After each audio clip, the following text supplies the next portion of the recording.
మహాగణాధిపతయే నమః. ఓం గురుభ్యో నమః. ఓం శ్రీమాత్రే నమః. పరమేశ్వర స్వరూపమైనటువంటి జ్యోతిష, వాస్తు మరియు ఇతర అనేకమైనటువంటి శాస్త్రములను మనకు అందించినటువంటి మహర్షులకి నమస్కారం. హయగ్రీవ హయగ్రీవ హయగ్రీవేతి యో వదేత్ తస్య నిస్సరతే వాణి జహ్నుకన్యా ప్రవాహవత్. అరుణాం కరుణాతరంగితాక్షీం ధృతపాశాంకుశపుష్పబాణచాపాం అనిమాదిభిరావృతాం మయూకైః అహమిత్యేవ విభావయే భవానీం. శ్రీమాత్రే నమః. ప్రేక్షకులకి ఆ లలితాంబిక అమ్మవారి యొక్క అనుగ్రహం పరిపూర్ణంగా కలగాలని మనస్ఫూర్తిగా కోరుకుంటూ మనం ఈరోజు మనకి నవరాత్రులు ప్రారంభం అవబోతున్నాయి. అదేవిధంగా జనవరి మాసం నుంచి డిసెంబర్ వరకు సహజంగా మనం చెప్పుకునేది ఉగాదితోనే చెప్పుకుంటాం ఇప్పుడు కూడా. కానీ చాలామంది ప్రేక్షకులు ఏంటంటే, సార్ జనవరి టు డిసెంబర్ కూడా చెప్పండి, మాకు ఒక ఇయర్ స్టార్టింగ్ అలవాటు అయిపోయింది కదా జనవరి నుంచి. కాబట్టి ఈ జనవరి నుంచి డిసెంబర్ లోపల ఏదైనా గ్రహాలు మార్పులు ఉంటాయి కదా, ఆ మార్పుల పరంగా మేము ప్లానింగ్ చేసుకోవడానికి కూడా ఉంటుంది. దసరాకి మనకి ఉగాదికి ఎలాగో చెప్తారు మీరు 3-4 నెలల తర్వాత మళ్ళీ.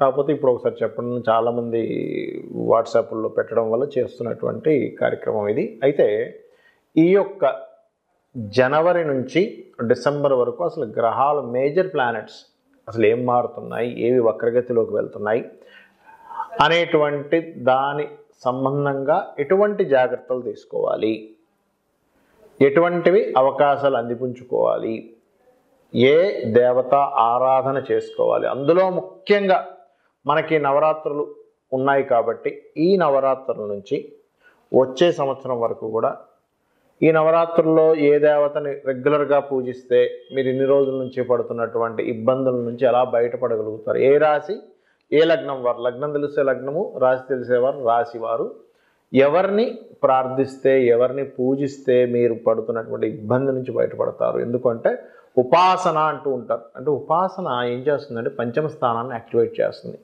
పంచమం యాక్టివేషన్ అయితే మనకేమవుతుంది, షష్టమ స్థానం తగ్గుతుంది. షష్టమం అంటే రుణ రోగ శత్రువులు, ఇవే కదండి మనం బాధపడేది. కాబట్టి ఏ లగ్నం వారు, లగ్నం తెలిస్తే లగ్నము, రాశి తెలిస్తే రాశి వారు ఈ నవరాత్రుల్లో ఏ దేవతని ఎక్కువగా ఉపాసించాలి. నవరాత్రులు ఉపాసిస్తాం ఒక్కొక్క దేవతని, కానీ ఎక్కువగా ఏ దేవత ఆరాధన చేస్తే, ఎందుకంటే అమ్మవారి యొక్క అనుగ్రహం ఈ నవరాత్రుల్లో ఎక్కువగా ఉంటుందని దేవి భాగవతంలో చెప్పబడింది. కాబట్టి ఎవరు దేని చేసుకోవాలి అనేటువంటి విషయాలు చెప్తుంది నేనైనప్పటికీ కూడా చెప్పిస్తుంది సాక్షాత్ లలిత అమ్మవారిగా భావిస్తూ ఒక్కొక్క లగ్నము ఒక్కొక్క రాశి గురించి తెలుసుకుందాం. ధనుర్లగ్నము ధనస్సు రాశి. ధనస్సు వారికి కనుక చూసుకున్నట్లయితే ఇక్కడ మీకు పంచమంలో ఉండేటువంటి రాహు ఇన్ని రోజుల నుంచి చతుర్థంలోకి వచ్చేసాడు. అంటే ఏమిటి, సంతానం కోసం ఇబ్బంది పడేటువంటి వారి యొక్క బాధ విముక్తి జరిగినట్టే, వారి యొక్క బాధ పూర్తిగా తగ్గుతుంది ఇక్కడ పంచమంలో ఉన్న రాహు చతుర్థంలోకి వచ్చేసినందుకు. అదేవిధంగా దశమంలో కేతు, ఇది కొంచెం మాత్రం ఎడ్యుకేషన్ రిలేటెడ్ సంబంధించిన దానికి, మీరు చేసేటువంటి ఉద్యోగానికి, మీరు చేసే ఉద్యోగంలో కొంత మార్పుల్ని చేర్పుల్ని, ఇంకేదైనా కొత్త కోర్సు చేయాల్సిన పరిస్థితి రావడం కానివ్వండి, సపరేషన్స్ అవ్వడం కానివ్వండి, ఉద్యోగంలో 2 విభాగాలు అదే సంస్థ వారు మిమ్మల్ని ఒక భాగం వైపు వేయడం, ఇట్లాంటివి ఇస్తూ ఉంటుంది. మరి శని భగవానుడు 3లో ఉన్న శని భగవానుడు వక్రిస్తున్నాడు అని చెప్పుకున్నాం 30వ తేదీ 6వ నెల నుంచి. పంచమంలో ఉండేటువంటి గురువు 2వ తేదీ 5వ నెల నుంచి 6లోకి వెళ్తున్నాడు. మరి దీని ఫలితం ఏమిటి ఇక్కడ చూసుకున్నట్లయితే, మీకు విదేశాలకు వెళ్ళి చేసేటువంటిది ఏదైతే ఎడ్యుకేషన్ రిలేటెడ్, విద్యా సంబంధించినటువంటిది ఏదైతే ఉందో అది చాలా చక్కగా సపోర్ట్ చేస్తున్నాయి 2 గ్రహాలు, రాహువు గురువు.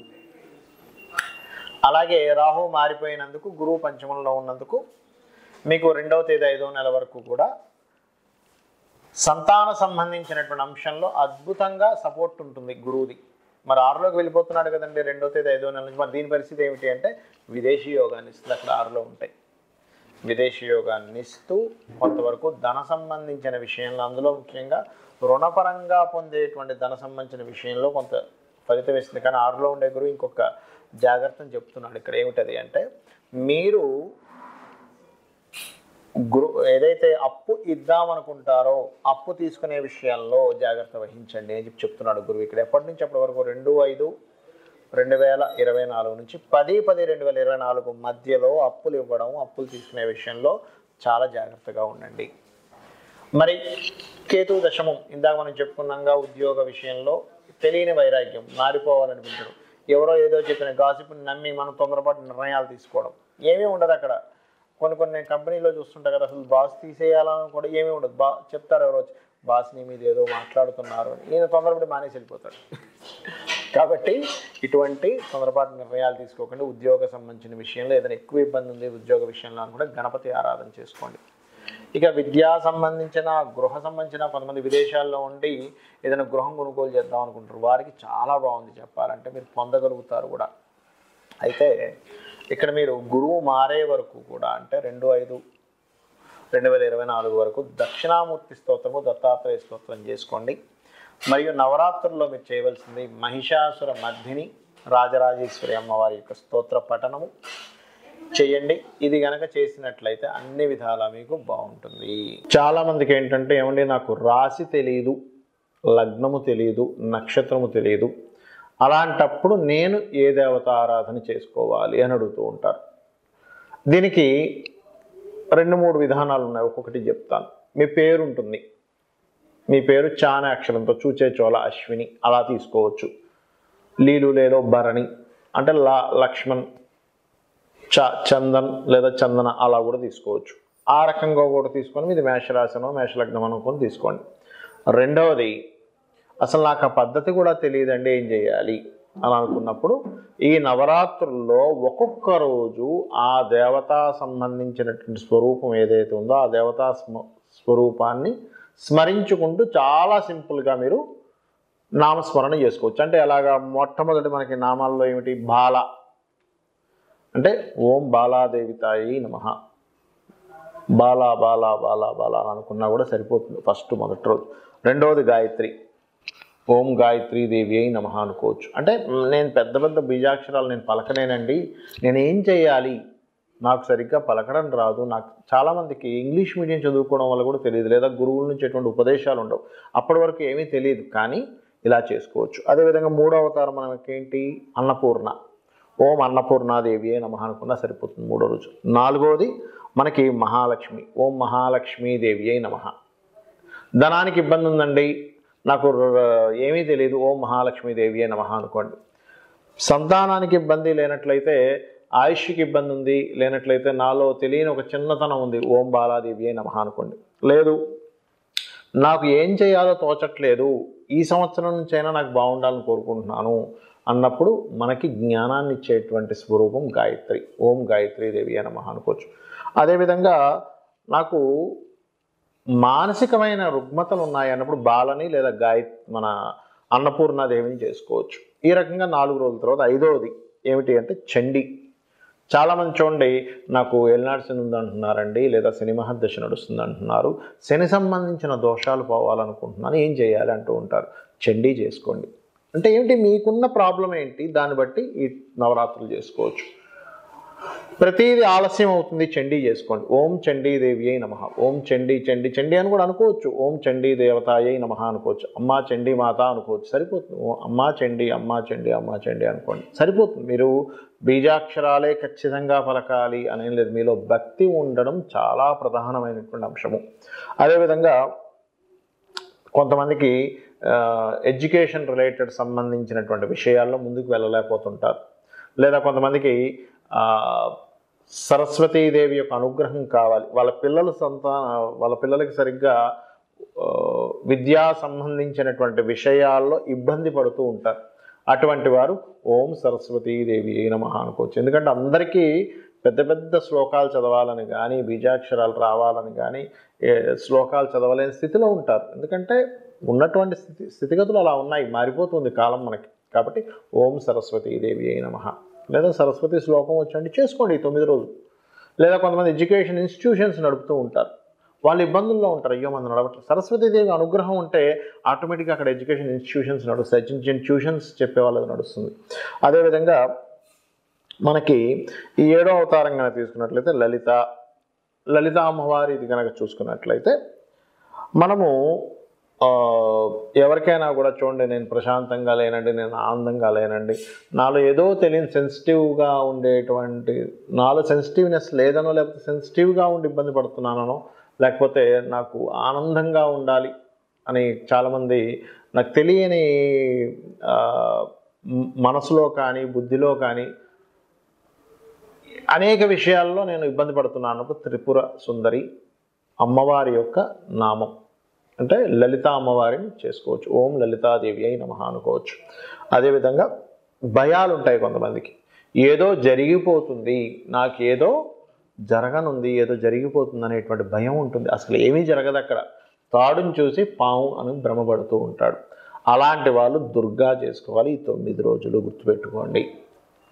అలాగే మరొక విషయం ఏంటంటే ఆఖరిగా మనకి మహిషాసురమర్దిని రాజరాజేశ్వరి. మహిషాసురమర్దిని ఏంటంటే యమబాధలు ఉన్నాయండి, నాకేదో గండం ఉందండి అని బాధపడుతూ ఉంటారు, భయపడుతూ ఉంటారు. అలాంటి వారు లేదా రాజ్యాన్ని దక్కించుకోవాలనుకునేటువంటి వారు రాజరాజేశ్వరిని చేయొచ్చు. అంటే ఏమిటి, ఇప్పుడు నెక్స్ట్ ఎలక్షన్స్ రాబోతున్నాయి, ఈ 9 రోజులు రాజరాజేశ్వరి అమ్మవారి యొక్క ఆరాధన. లేదండి నాకేదో బ్లాక్ మ్యాజిక్ జరిగిందని లేకపోతే ఇంకోటి ఏదో అని భయపడుతూ ఉంటారు కొంతమంది. అటువంటి వారు మహిషాసురమర్దిని చేసుకోవచ్చు. ఈ రకంగా ఈ 9 రోజులు కూడా ఈ రకంగా చేసుకోవచ్చు. ఏమిటి, నాకేమీ తెలియదు కానీ నా ప్రాబ్లం ఇదే అనుకునేటువంటి వారు, లేదు నాకు మీరు చెప్పినవన్నీ ప్రాబ్లమ్స్ ఉన్నాయండి, ఒక్కొక్క రోజు ఒక్కొక్కటి చేసుకోండి. బాల, మనం ఇందాక చెప్పుకున్నట్టుగా గాయత్రి, అన్నపూర్ణ, ఇలా వరుసగా చేసుకోవచ్చు. అయితే ఇక్కడ చాలామందికి కలిగే సందేహాలు ఏంటంటే, ఏమండి మనకి నైవేద్యాలు చెప్తుంటారు, రంగు వస్త్రం చెప్తుంటారు, ఇవన్నీ చెప్తుంటారు, ఇవన్నీ చేయగలమా, ఉన్న ఆర్థిక పరిస్థితి బాగాలేదు, ఆ చీర నేను తేయలేను, ఆ రంగు చీరనే నేను తేయలేను, అంత నైవేద్యం నేను వండలేను. ఎక్కడా కూడా అమ్మవారు కానీ ఈశ్వరుడు కానీ నువ్వు ఇదే చేయి లేకపోతే నేను నిన్ను కరుణించను అనేటువంటిది లేదు. మనం భగవద్గీత చదువుకున్నాం కదా, అందులో ఏం చెప్తాడు శ్రీకృష్ణ పరమాత్మ, మీరు భక్తితో ఫలమైనను అంటే చిన్న పండు, పుష్పమైనను, పుష్పం ఒక పువ్వు దొరకదా మీకు, వీధిలోకి వెళ్తే ఏదైనా ఒక దగ్గర ఉంటుంది, ఒక పువ్వు ఇవ్వండి అమ్మా అంటే ఎవరైనా ఇస్తారు. పత్రమైనను ఆకు, ఉదకమైన నీటి చుక్క దొరకకుండా ఎవరు ఉంటారుగా. ఇలా ఫలాపేక్ష రహితంగా అంటే ఏమిటి, ఒక చిన్న పిల్లవాడికి తల్లి ఎలా పెడుతుంది అన్నం, ఏమి ఆశించదు, వీడికి ముద్ద పెడుతున్నందుకు నాకేదో వీడు ఇవ్వాలనుకోదు, సేపు ప్రేమగా పెడుతుంది, వీడు తింటే బాగుందని పెడుతుంది. అలా చిన్నపిల్లవాడికి తల్లి ఎలాగైతే ప్రేమగా పెడుతుందో ఆ రకంగా మీరు కనుక అమ్మవారికి కానీ స్వామివారికి కానీ మీరు కేవలం నేను ఇప్పుడు చెప్పినటువంటి వాటిలో ఏదైనా సరే సమర్పించినట్లయితే, అందులో ప్రధానంగా ఏమి నాకు చాలా ప్రాబ్లంగా ఉందండి అనుకునేటువంటి వారు బెల్లము సమర్పించవచ్చు. ఎందుకంటే బెల్లానికి దోషము లేదని చెప్తూ ఉంటారు శాస్త్రంలో. అంటే నేను అనేది ఏంటంటే, మరీ అంటే చాలా దీనస్థితిలో ఉన్నానండి, ఇంకేం నేను నవరాత్రులు చేస్తాను అనుకునే వారికి కూడా నేను చెప్తున్నటువంటి అంశం ఇది. మంత్రాలు రావండి, ఇవి చేసుకోండి. నాకేమీ తెలియదండి, ఇది చేసుకోండి. నాకు ఈ ప్రాబ్లం ఉందండి, నేను చెప్పినటువంటిది చేసుకోండి. ఖచ్చితంగా ఏంటంటే మీరు ఎక్కడా కూడా మైండ్లో నేను చాలా చేశాను అంతకుముందు, నాకే ప్రాబ్లమ్స్ క్లియర్ అవ్వలేదు, ఇది అందరూ చేసే మిస్టేక్. చాలా చేసినా ఏం క్లియర్ అవ్వలేదు, చాలా చేసినా ఏం క్లియర్ అవ్వలేదు అనుకుంటారు. ఏమవుతుంది, మీ మైండ్ ఓహో ఇతను లేదా ఈమె ఎన్ని చేసినా ఈమెకేమీ ఫలితం కలగకూడదు అనే దాంట్లోనే ఉందేమో అని చెప్పని ప్రకృతి అలా అనుకుంటూ ఉంటుంది. ఎందుకంటే ప్రకృతే అమ్మవారు కాబట్టి ఇవి చెయ్యండి.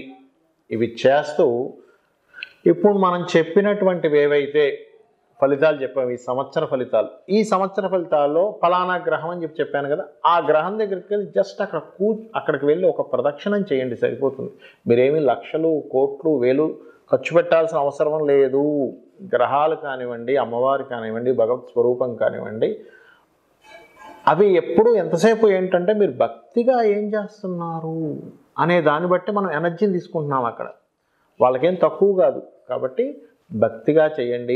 ఈ నవరాత్రుల్లో ఈ 9 రోజులు మీరు చేసేటువంటి సాధన ఎంత గొప్పదంటే, మనకి అమ్మవారే స్వయంగా చెప్పింది, ఎవరైతే నా యొక్క భక్తుడుగా అవుతాడో అతని యొక్క తల రాతని తిరిగి రాయమని బ్రహ్మకి చెప్పింది. దేవి భాగవతంలో ఉంటుంది, కావాలని చదువుకోండి. అంటే ఏమిటి, మనం ఏదో ఇబ్బందుల్లో ఉన్నాము, నా రాత ఇంతే అని చెప్పి భయపడాల్సిన పని లేదు.